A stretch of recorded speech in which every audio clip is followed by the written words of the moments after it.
Welcome back, everybody. This is week 10 of Creative Come Follow Me for the Old Testament. This week we're covering a few more chapters. We're going from 28 all the way to 33, and we're zeroing in on Jacob's story. Well, Jacob and Rachel and others. So last week where we left off, you saw Rebecca, who's Isaac's wife, who was worried about her son Jacob. Remember the birthright blessing and all the contention that followed that episode made Rebecca think that she needed to send Jacob up to her homeland so that he could have some safe distance between himself and Esau. In this week, we learn that there's another reason why he needs to venture up that direction, and that is because he needs to find his covenant wife. So he's going to find Rachel within the first 2 chapters this week, and we'll learn a little bit more about her. You're also going to see some others. He marries Rachel's sister first, so you'll meet Leah and you'll meet their handmaids. All of that's kind of part of Jacob's story. This is the Jacob that becomes Israel. In fact, in this week's chapters, he will be called Israel. And that's kind of where we turn over a new leaf in the Old Testament. We've sort of been building up to it by learning about all of his forefathers, and now we get to see this new beginning. So if you look in your Come Follow Me manual, you don't want to skip it. It's the week before, or the page before this week's lesson. You'll see kind of an outline of the house of Israel. That's to kind of indicate to you that, okay, we're turning over a new page, and now we're going to talk about Jacob and his 12 sons. You'll meet 11 of those sons by the end of this week's chapters. The 12th one, Benjamin, doesn't come for a little while, but we'll kind of get the feel for how that origin story of this incredible family that then becomes the children of Israel. And really the whole narrative of the Old Testament from this point forward is about Jacob, his sons, and all of the posterity that comes next. And there's incredible things to learn from all of it. For me, an overarching message this week is about reconciliation. You'll see this is a real family with real struggles and contentions and misunderstandings, and you're going to see how a covenant family navigates those waters. They don't always do it perfectly, but there always is a reconciliation of some kind. And I think to have a covenant family means that that's always a piece of that plan, that there will always be a coming back together, a reconciliation. So you'll see some beautiful examples of that in this week's chapters, which is why I can't take any more time in the introduction. So I'm going to close this off so we can jump into chapter 28.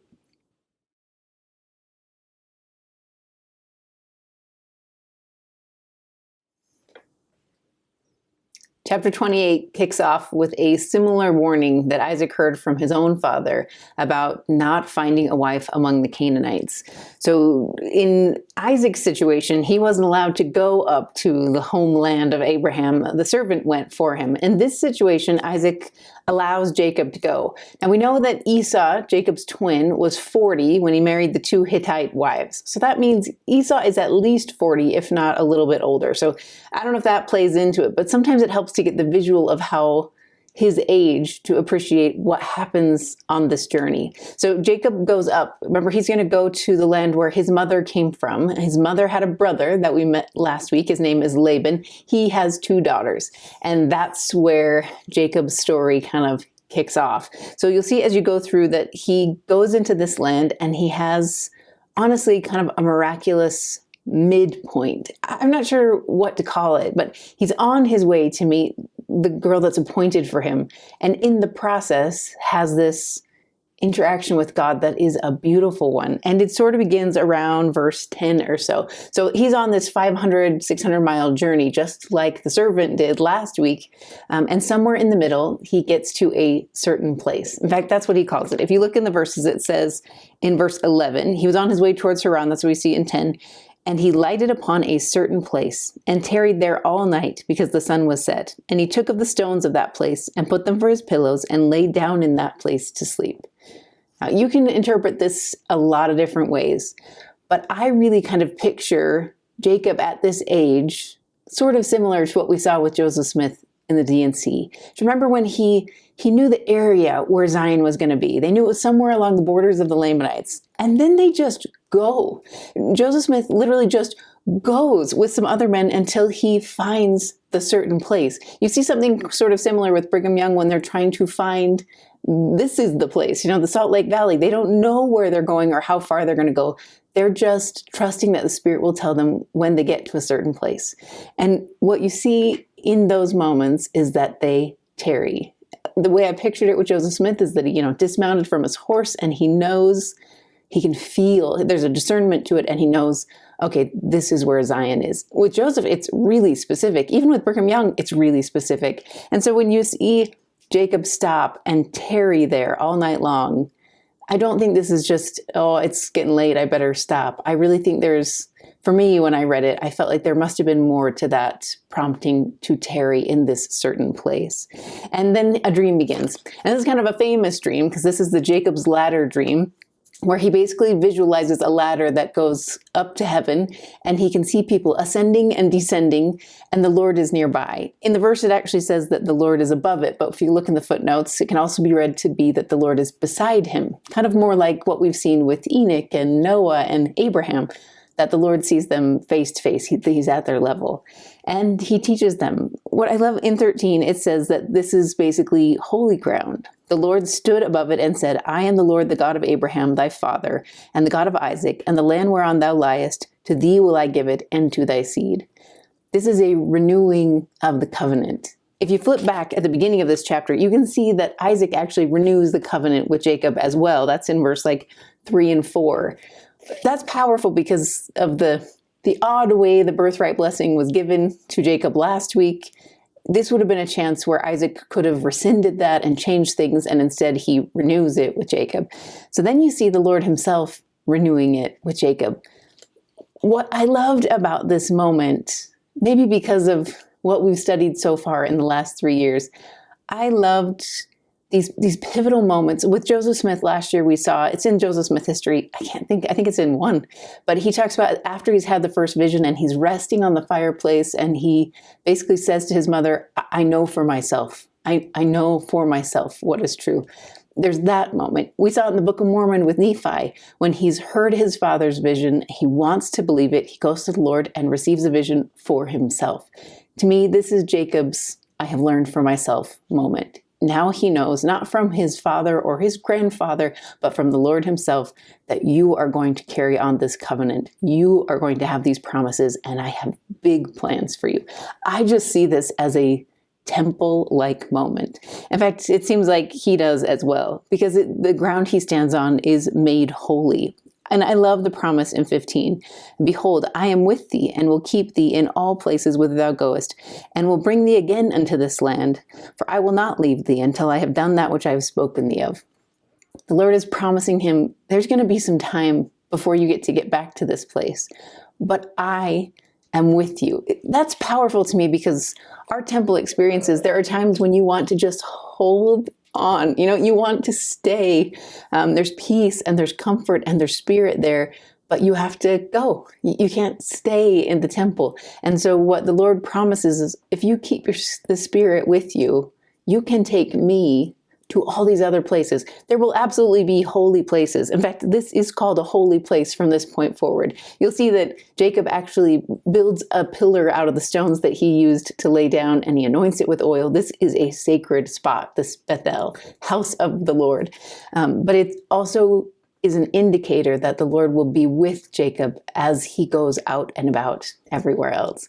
And you can almost feel what Joseph will learn in the next generation, that whether he's in Egypt or he's in a pit, wherever he is, the Lord is with him as long as he's diligent. And you can kind of see the beginnings of that understanding with Jacob. And I just kind of loved it. You also see his reaction to it. There's awe and reverence. It's in 17. It says afraid and dreadful, but those can often be mistranslated to be softer. So it's more of a reverence and a respect. I do think there is a little piece of fear in these moments.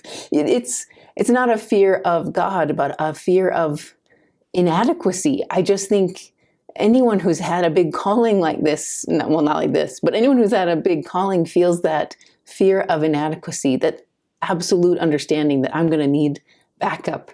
And the Lord promises that he'll have it. It's just beautifully placed.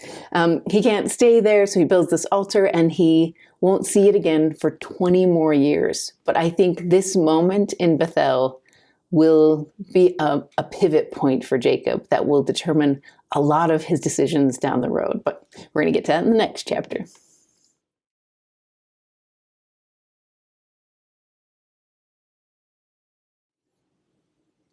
chapter 29 is where Jacob is coming off this high that happens at Bethel, where he gets to see the face of God and is blessed with a promise that he'll have posterity and that he'll have all these blessings that his father and his grandfather has talked to him about. And now he needs that key that will allow him to access those blessings, and that is a covenant marriage. So he heads into town to try and find his mother's brother.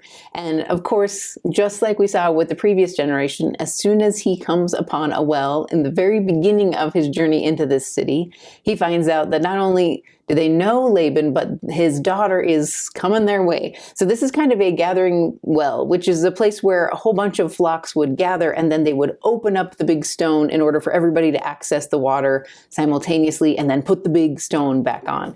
So in this case, the stone is still on, and although Jacob is trying to urge them to hey, let's hurry this along, Rachel's coming. They say, no, we do this all at once. And then, of course, when Rachel comes, he himself opens up the big heavy stone and grants access to the water. One of the things I loved about this story was it was almost a mirror image of what we saw with Isaac and Rebekah, but flipped. I guess mirror image fits for that. But instead of Rachel coming and serving Jacob, he serves her. So you see in the verses that she comes with all the sheep, she tends her father's sheep, and he takes this big stone off and he waters the sheep. Again, I don't know how many sheep that is, and I don't know how much effort that takes, but I love that we kind of see this, just this sweet little symmetry to the stories.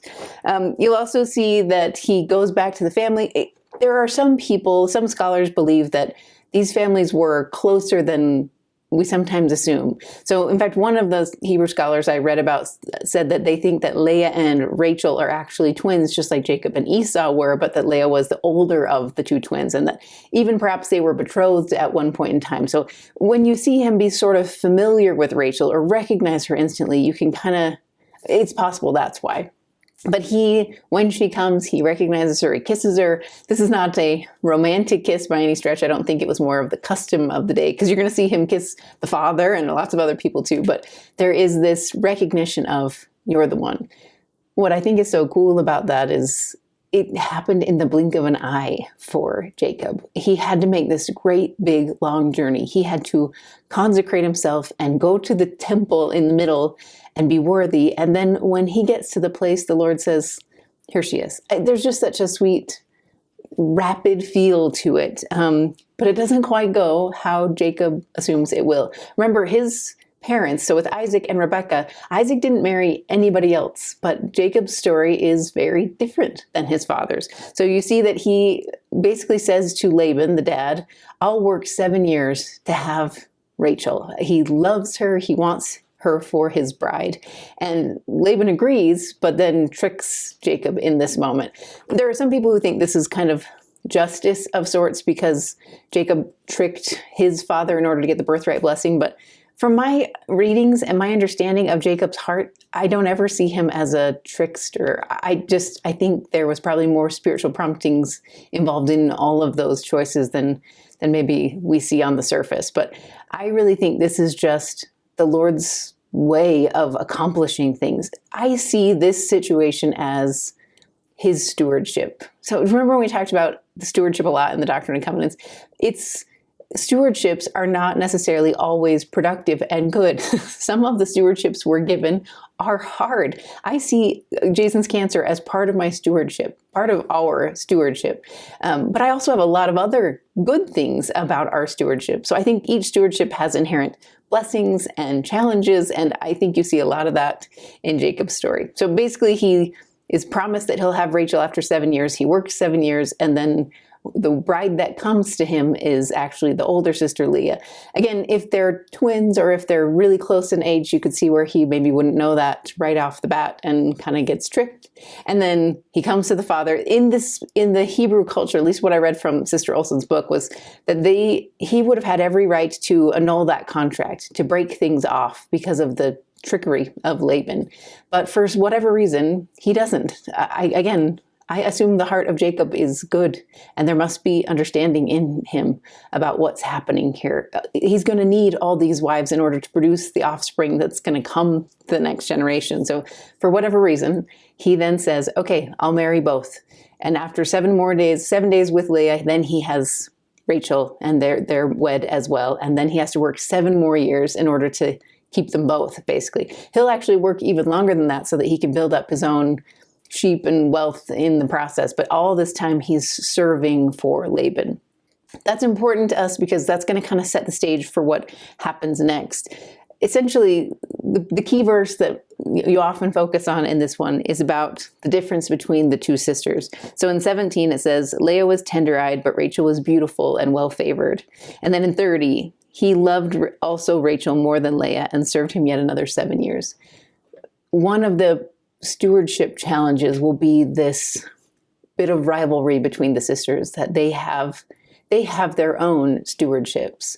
Leah, I don't know exactly what tender-eyed means. There's lots of different theories on it. But if she is in some way inferior physically to Rachel by the world's standards, the Lord compensates for that in other ways, in that she gets to have lots of sons very fast, and Rachel is barren. So again, I don't think anyone is cursed. I think this is the Lord teaching them how to be covenant women of God, despite difficulties, just like he teaches us all the time. It just plays out in different ways, but we're going to get to that more as we go into chapter 30.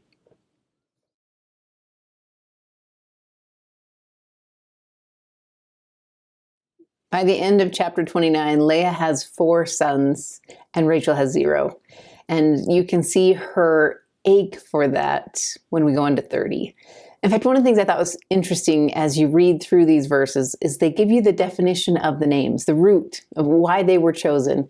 And I think it teaches us a lot about where the hearts of these women are, especially at the very end of 29 when you're seeing Leah's sons' names. At first, she's hoping to get Jacob's attention. She's hoping to get his affection. She's hoping to pass up her sister on that plane. And by the time she names her 4th son, Judah, she's kind of come to terms with her stewardship, that this is her stewardship, and it's going to look very different than Rachel's, but there are bounteous blessings in her sons.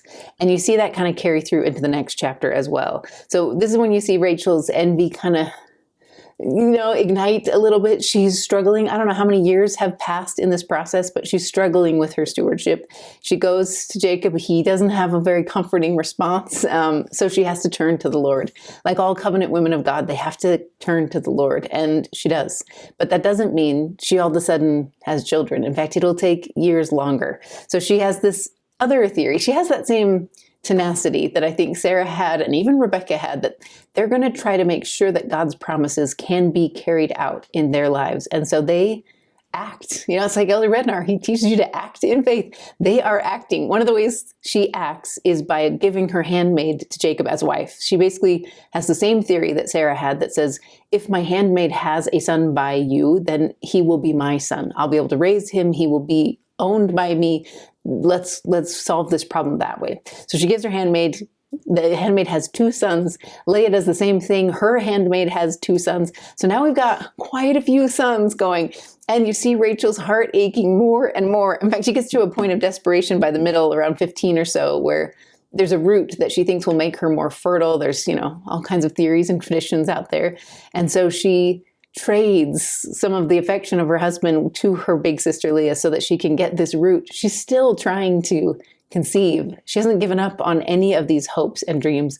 She's just comes up short. In fact, what I thought was so sad is even after that transaction with her sister then goes on to have 2 more sons, but Rachel still does not. In fact, it's not until 22 that God remembers Rachel. I have no doubt that God remembered Rachel in every single verse that we've ever seen, but she felt remembered when she finally has a son. And she says in 22, God remembered Rachel and God hearkened to her and he opened her womb. I love that juxtaposition. I think there's power in Rachel's understanding that he heard her and he blessed her, and she feels her reproach lifted.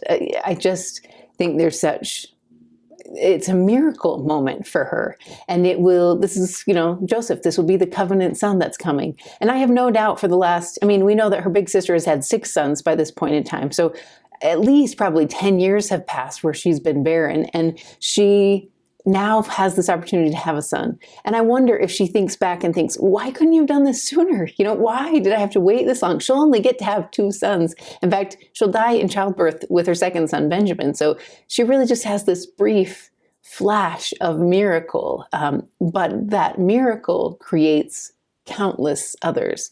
And we'll kind of see that as we go throughout the verses. But I love that he remembers her. This covenant son being born to Rachel creates kind of a tipping point moment where from this point in time, they're going back to Canaan. It's interesting. I don't know why those two are connected. I don't know why he could have so many other sons and then it's time to go. But the 14 years are up and probably a few more, and it's time for them to get back to this promised land. And so Jacob comes to Laban and says, it's time for us to go. Now, Laban has some real reasons to try and keep them around, right? Not only does, I'm sure he kind of loves his family, but at the same time, there's incredible wealth that's coming from Jacob's diligent work. He's served him now for 14 years, and he has produced a lot of wealth for Laban and a lot of posterity. And that's a big deal in this culture. So he doesn't want them to go. So they come up with a compromise that basically says, Laban and Jacob make an agreement, and Jacob says, I'm going to take all the kind of spotted animals, anything with a blemish, anything with rings or stripes or whatever. I'll take all those. You take all the pure ones. We're going to separate the two herds. And then as mine grows and yours grows, I'll take mine with me. So he's going to produce more by breeding these herds of various animals. And that's what he's going to have earnings. That'll be his earnings to take with him when he goes back to Canaan. So they kind of make that arrangement. What's different for Laban's experience than it is for Jacob is that Laban doesn't have the Spirit of God the same way Jacob does. In fact, we're going to learn later that he's a bit of an idol worshiper, we think. So he doesn't have those promised blessings. Jacob does, and his increases. By the end of the chapter in 43, you can see, and the man increased exceedingly, talking about Jacob, and had much cattle and maidservants and menservants and camels and asses. He is growing in wealth and strength where Laban is not, and that creates the tension that's going to kind of fire up when we jump into chapter 31.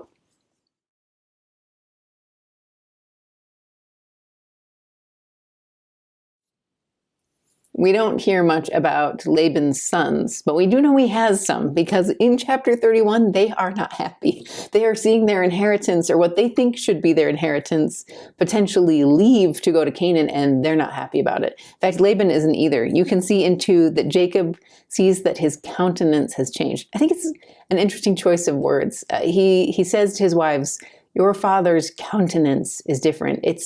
He might be putting on a show of some kind, but because Jacob has the gift of discernment, he knows Laban's intentions. He also knows that Laban's been changing the agreement over and over again. In fact, later we'll see that he changed it 10 times. He keeps trying to move the goalposts for Jacob in order for Jacob to leave, and Jacob's kind of done. And the Lord is commanding him to go to Canaan. So he's like, okay, we got to go. But I love the way he carries this out. One of the problems Jacob is facing, in fact, his whole family is facing, is that in order to go back to Canaan means he has to go back to Esau's territory. I don't know how much interaction they've had with each other, if any, over the last 20 years, but he knows that Esau wants him dead. And that's the last interaction we know of in Scripture. So Jacob is now between a rock and a hard place of sorts, where he can either stay with Laban, this idol-worshipping father who's kind of taking advantage of his whole family, or he can take his young family to Canaan, where potentially Esau is there, who also wants to kill his family. So he's kind of wedged. What I love is how he handles being in that wedged spot. And the way he does it is to talk to his wives. So he brings them together. This, to me, is a pivotal moment in the story of Rachel and Leah. They choose to unite in this chapter. And you got to shine a spotlight on it, just because it's so easy to only fixate on their jealousy and their kind of sibling rivalry. But in this point in time, they come together. So they're out in the fields with the sheep. You almost get this kind of clandestine, like we got to hide from the brothers, and we got to hide from Laban, and we got to have this family council of sorts out among the sheep. And Jacob basically teaches them the revelation he's received.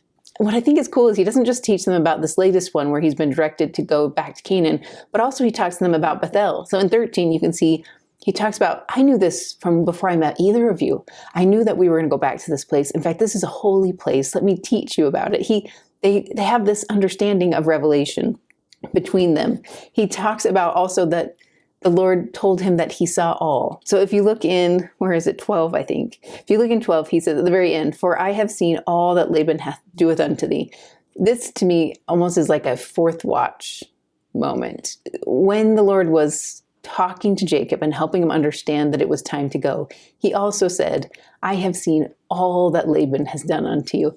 And I took really big comfort in that, because sometimes your adversities or the hard things that are happening go very unseen by others, and that's okay.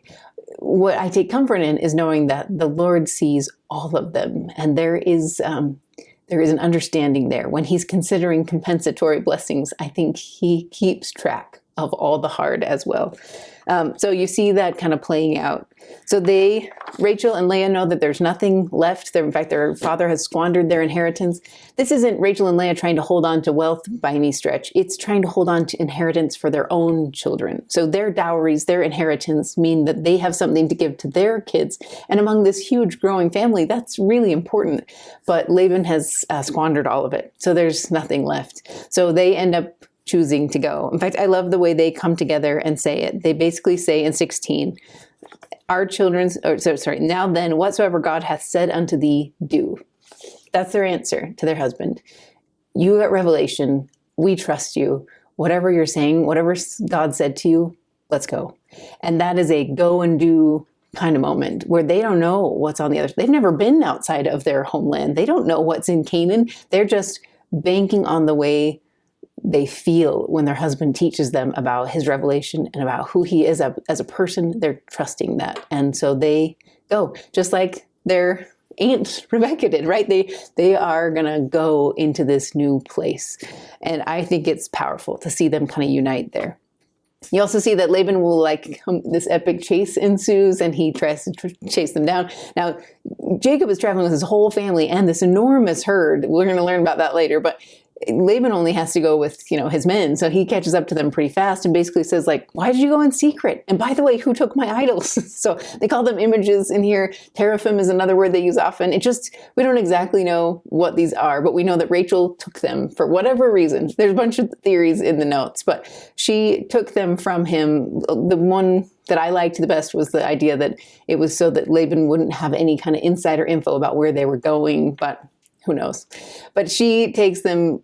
Jacob has no idea that she took them. So Laban comes and searches the camp, and it doesn't pan out. He doesn't get his idols back. And then they make it a reconciliation. So remember what I talked to you about, that so many times in these chapters, there's reconciliation. This is one of those times when I don't know if Laban's heart softens or if he just realizes he can't compete in this arena with someone on God's side, but there is an agreement, and they basically put up a pile of stones that says, if we cross this boundary, it will not be in hate. It will not be to get at you. And it's powerful. Those idols that Rachel has hidden away in a very female kind of way, that she has tucked away, will end up getting buried before they can go into Bethel. So there's going to be some lovely wrapping up of that moment that will come in just a couple chapters later.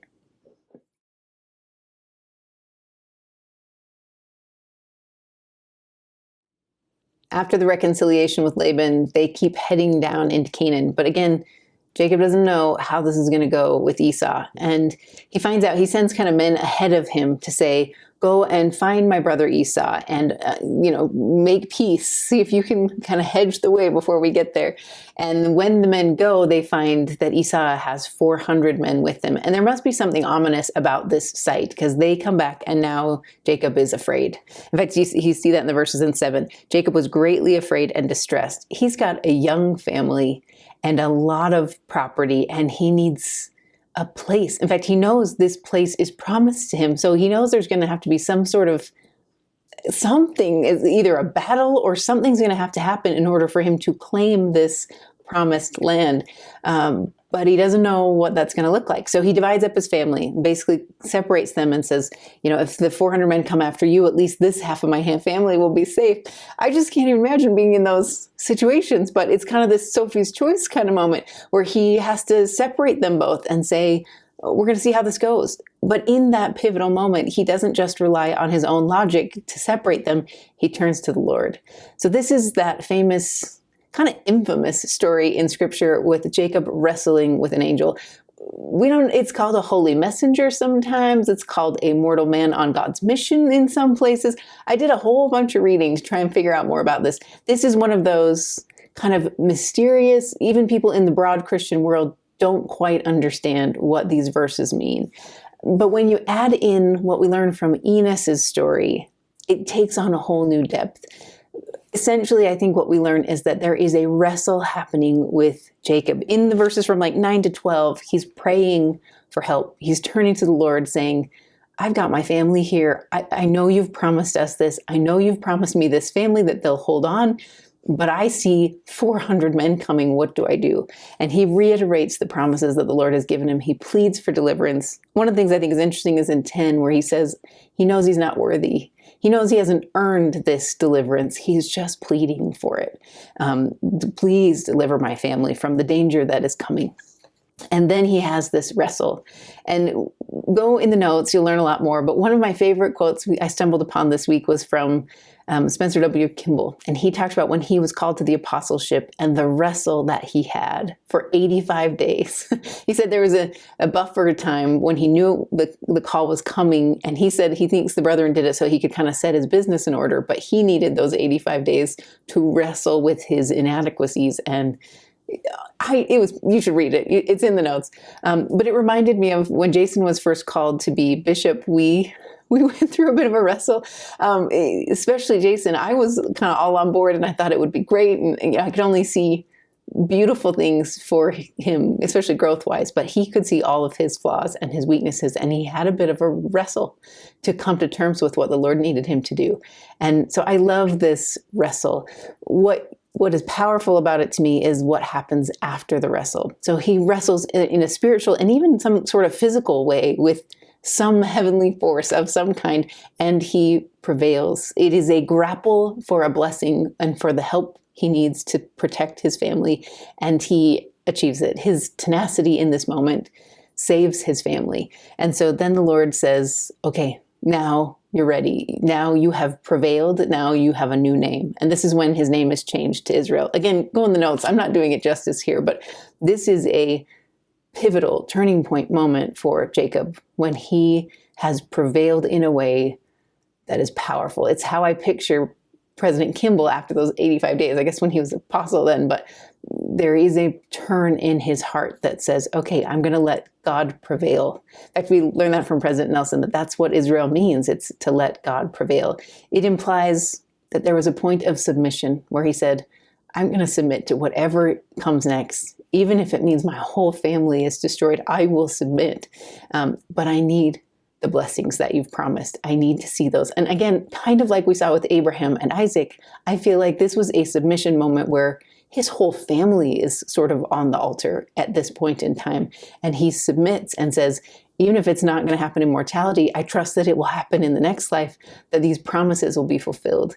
And in that moment of faith, this Abrahamic moment of faith where his whole family is on the line, he prevails and he's blessed. Again, it's kind of a temple-like moment. So he calls the name of this place, this, I don't know how you say it, Peniel. This is his sacred spot because this is a place where he saw God face to face. Again, kind of like we saw in Bethel, these two bookends over 2 decades of time.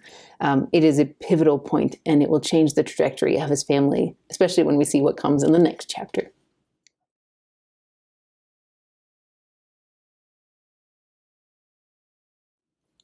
For Jacob's moment on this altar where his whole family is at risk, I think his ram in the thicket is his brother Esau's heart.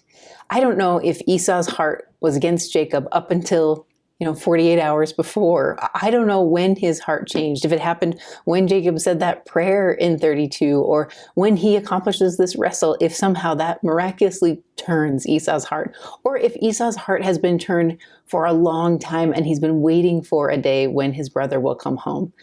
I kind of tend to lean towards the first, just because when the servants went to go meet with Esau, they came back afraid, like there was tension and hostility in these 400 men. So it almost makes you wonder if something miraculous happened in Esau's heart in this tiny sliver of time. Because when Jacob comes, and remember, he brought all these gifts, he brought all these animals to try and offer as a gift to his brother. Esau comes and he runs to him. It's in 4. So Jacob in 3 has bowed himself down 7 times. It's this complete submission. And then 4, Esau ran to meet him and embraced him and fell upon his neck and kissed him, and they wept.